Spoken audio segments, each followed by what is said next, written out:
തെന്മല ഗ്രാമപഞ്ചായത്തിൽ ഒറ്റക്കൽ റെയിൽവേ സ്റ്റേഷനു സമീപം വനാതിർത്തിയിൽ തകർന്ന കൂരയിൽ കഴിഞ്ഞുവന്ന പൊടിയമ്മയുടെയും കുടുംബത്തിന്റെയും പുനരധിവാസം ഒടുവിൽ യാഥാർത്ഥ്യമായി.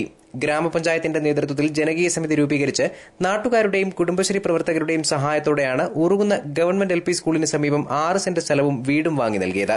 ജില്ലാ പഞ്ചായത്ത് പ്രസിഡന്റ് S. ജയമോഹൻ പൊടിയമ്മയ്ക്ക് വീടിന്റെ താക്കോൽ കൈമാറി.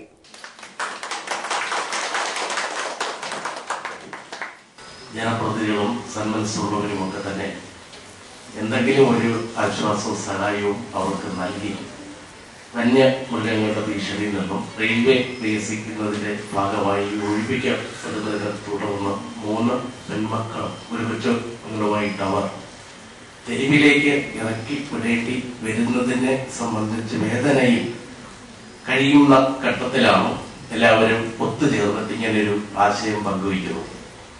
ആദ്യമായി ഇതിനൊരു തുടക്കം കുറിച്ചത് ഇവിടെ സന്നിഹിതനായിരിക്കുന്ന ശ്രീ ബൈജു സന്തോഷം, ഗ്രാമപഞ്ചായത്ത് പ്രസിഡന്റ് ശ്രീ K. ശശിധരൻ ഒരു മുൻകൈ എടുത്തുകൊണ്ടാണ്. അല്ലെങ്കിൽ ഞങ്ങളെല്ലാം കൂടി പങ്കെടുക്കുന്ന യോഗം വിളിച്ചു ചേർത്തു. തെന്മല ഗ്രാമപഞ്ചായത്ത് കോൺഫറൻസ് ഹാളിൽ നടത്തിയ പരിപാടിയിൽ നാട്ടുകാരും രാഷ്ട്രീയ സാമൂഹ്യ പ്രവർത്തകരും പങ്കെടുത്തു.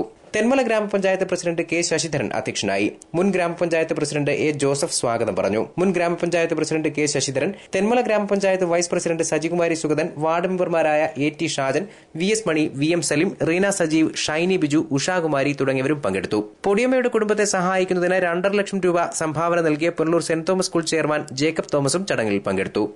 എന്നെ സംബന്ധിച്ചിടത്തോളം മറ്റുള്ളവരെ സഹായിക്കാനും മറ്റുള്ളവരോട് ആർദ്രതയുള്ള ഒരു തലമുറയെ വാർത്തെടുക്കുന്ന രീതിയിലേക്ക് നമ്മുടെ കുഞ്ഞുങ്ങളെ വളർത്തിക്കൊണ്ടുവരിക എന്നുള്ളതാണ് ഞങ്ങളെ സംബന്ധിച്ചിടത്തോളം ഏറ്റവും അഭികാമ്യവും ഞങ്ങൾ ആഗ്രഹിക്കുന്നതുമായിട്ടുള്ളത്. News bureau, Thenmala.